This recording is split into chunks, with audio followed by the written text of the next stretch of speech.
d'électricité à la baie. Donc, on peut rester 2 jours, voire même 3 jours sans électricité. Et les quelques rares fois où les DG nous font le plaisir de nous fournir l'électricité, ça pose problème parce que il se trouve que même la tension ne peut pas supporter donc, nos appareils. Des fois, ça nous pose assez de problèmes au niveau de l'émetteur. Il y a des pannes qui sont vraiment répétitives. Donc à ce niveau, c'est vraiment une épine. Donc je pense que si vous avez la possibilité de nous aider pour que la donne chance, vraiment ce serait vraiment important pour nous. C'est un cas de ce déplacement et surtout de recevoir les journalistes de la presse publique et de la presse privée. Parlant des préoccupations, je vais parler d'une préoccupation certainement qui va toucher beaucoup de confrères. Je veux m'accentuer sur la question de remise à niveau.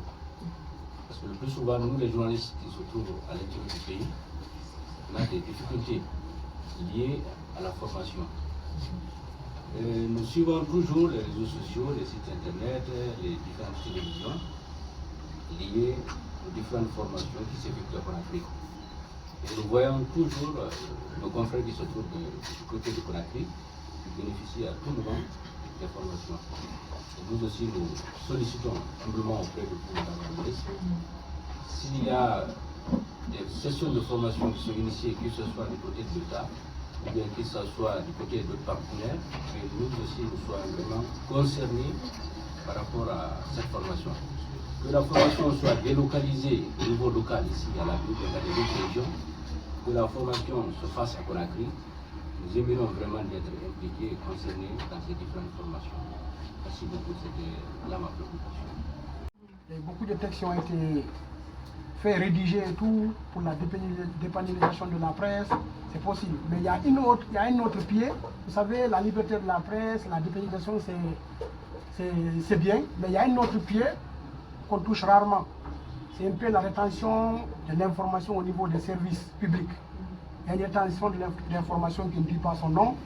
Par exemple, il y a une situation qui se présente tout à l'heure à la baie, vous allez entendre les bruits, ou bien parfois qu'on entend à Conakry, et tout. Mais naturellement, c'est difficile d'avoir un cadre qui peut ouvrir la porte pour donner la bonne information.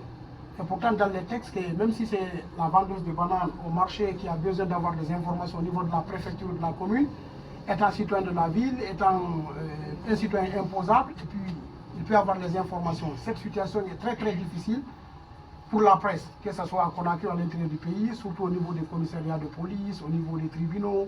Il y a ces dossiers. En fait, vous ne venez pas en tant que journaliste demander l'information et que vous l'ayez tout de suite. Naturellement, l'information, ça sort au niveau des tribunaux, des commissariats, c'est au moment où ils veulent.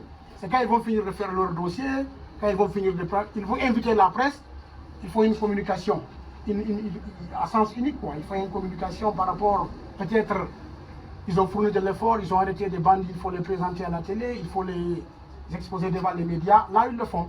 Mais il y a beaucoup de dossiers là-bas, ça arrive, dès que ça rentre dedans, on vous ramène, on est sur les enquêtes, apparemment il n'y a pas de suite. Et le deuxième point, c'est, on a parlé des formations ici, mais à côté aussi, je pense qu'il y a une situation qu'on peut revoir, peut-être c'est dans votre agenda, je ne sais pas, c'est un peu par rapport aux missions de formation, aux missions d'État, souvent à l'étranger. Quand vous voyez avec les voyages et tout, les ministres, naturellement c'est difficile qu'on prévoit des journalistes privés dedans. Au-dessus, c'est la RTG, c'est souvent la RTG qui voyage avec les ministères, les services par exemple à l'étranger pour des missions à Bamako, à Dakar. C'est rare de retrouver un journaliste de la presse privée dedans, à moins qu'il y ait une acquaintance entre le service qui dirige la mission et le patron de presse. Et l'autre aspect que je peux appeler toujours un sentiment d'injustice à ce niveau, ou bien même si on attribue des places de voyage pour l'étranger, on attribue directement aux médias. On trouve un média, bon, peut-être qui pense être, je vais raccourcir madame, qui pense être proche de la situation. Sinon, naturellement, dans le monde entier, on attribue les voyages aux associations de presse. C'est eux qui vont désigner entre là-bas, ils donnent à un média, le média va trouver un journaliste. Mais naturellement, ça tombe directement sur le média et puis ça avance. Merci madame. J'ai écouté avec beaucoup d'attention vos différentes interventions.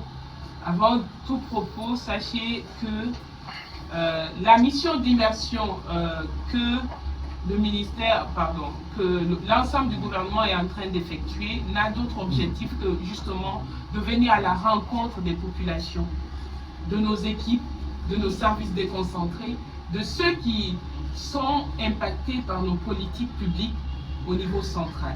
De les écouter et s'assurer, est-ce qu'on est sur la bonne voie, mais est-ce qu'on a pris en compte l'ensemble de leurs préoccupations ou est-ce que nous sommes en train de partir à côté?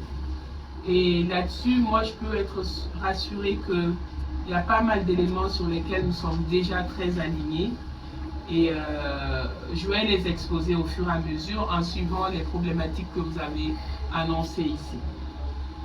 Donc, une fois que l'objectif de la mission est connu, nous avons passé au travers de la région forestière, de la région de la Haute-Guinée. Maintenant, on est à l'Abbé. On a pris le temps d'écouter tous vos amis de la presse de l'autre côté. Les problématiques se ressemblent.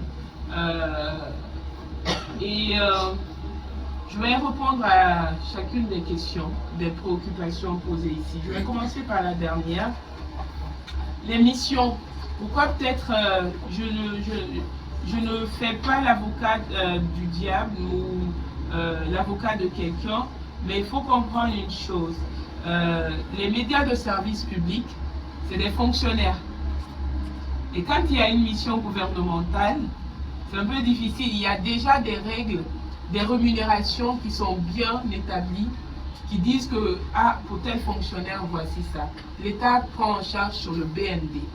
Imagine que vous n'êtes pas en contrat déjà, vous n'êtes pas fonctionnaire, il n'y a pas de contrat avec l'État. Le ministère en question sera obligé de débourser de l'argent sur une ligne quelconque peut-être prévue éventuellement, mais une ligne peut-être qui... Alors qu'à la base, les missions d'État sont déjà prévues et calculées dans le budget de fonctionnement. Donc, vous imaginerez pas mal que lorsque vient le choix, ils se disent « Ah, je vais aller vers peut-être la facilité, le média de service public, et après, je relaie l'information. » Et la plupart du temps, ils relaient l'information. Ils demandent aux médias privés « Comment je fais pour relayer ça chez vous ?» Moi, par exemple, la ministre de l'Enseignement supérieur, quand elle va à mission, elle revient, la plupart du temps, elle fait passer à Dioma, elle fait passer à Espace, elle envoie et elle paye du service.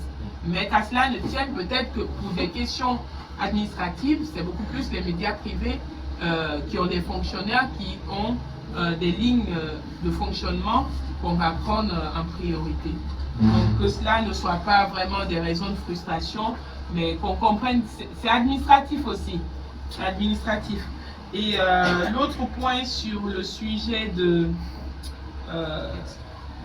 l'accès à l'information, il y a l'accès à l'information publique. Actuellement, je ne sais pas les problématiques que vous évoquez, est-ce que c'est toujours d'actualité, mais le gouvernement actuel fait beaucoup d'efforts pour permettre aux journalistes, aux médias de rentrer en fonction, de rentrer en contact avec l'information. Et ils nous demandent même d'aller vers eux. Si vous avez remarqué, les gouvernements vous sollicitent beaucoup ces temps-ci. Peut-être pas au niveau décentralisé, mais même au niveau décentralisé, vous allez voir. Ils vont vous appeler beaucoup, on va avoir beaucoup d'entretiens, mais au-delà, à Conakry, il y a beaucoup d'entretiens qui se font. On les invite à venir. C'est quand même, ça reste une problématique parce que on est des gens de médias, on est assoiffés d'informations, on veut avoir plus. Il y a aussi ce qu'il faut, il faut respecter. Par exemple, on est dans le cadre d'une enquête partout dans le monde.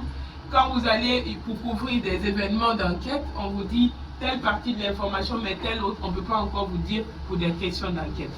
Donc il faut comprendre des fois, il y a certaines sensibilités qui ne peuvent pas être révélées tout de suite à la population. Et c'est à cela aussi on vous invite. On se dit, vous avez le droit de collecter l'information, vous avez le droit de traiter l'information, vous avez le droit de diffuser l'information, mais à quel prix et comment? C'est pour ça qu'on met à votre disposition un code de déontologie. La HAC a bien voulu mettre ce référentiel pour vous dire, voilà comment il faut travailler en tant que journaliste dans notre communauté, dans notre environnement actuel. Et je vous invite à prendre connaissance de ce code de déontologie pour nous aider, pour aider à parfaire les services, notre prestation de service. Nous, on vous demande quoi encore dans ce sens pour la collecte de l'information? C'est qu'il faut être conscient beaucoup de l'environnement dans lequel nous sommes, de la période dans laquelle nous sommes en transition, les médias jouent un très grand rôle. Surtout vous, les médias privés, les gens vous écoutent aussi beaucoup. Les médias nationaux, publics, de service public, on nous écoute, mais vous aussi, vous apportez la contradiction. On ne vous dit pas non. Mais quand la contradiction est fondée, et quand la contradiction vient amener à aller vers du positif, on est totalement aligné avec vous. Mais quand une contradiction vient pour déséquilibrer la quiétude publique ou déséquilibrer le pouvoir en place, c'est en ce sens qu'on vous demande plus de retenue ou plus de réflexion avant d'amener ce type de sujet.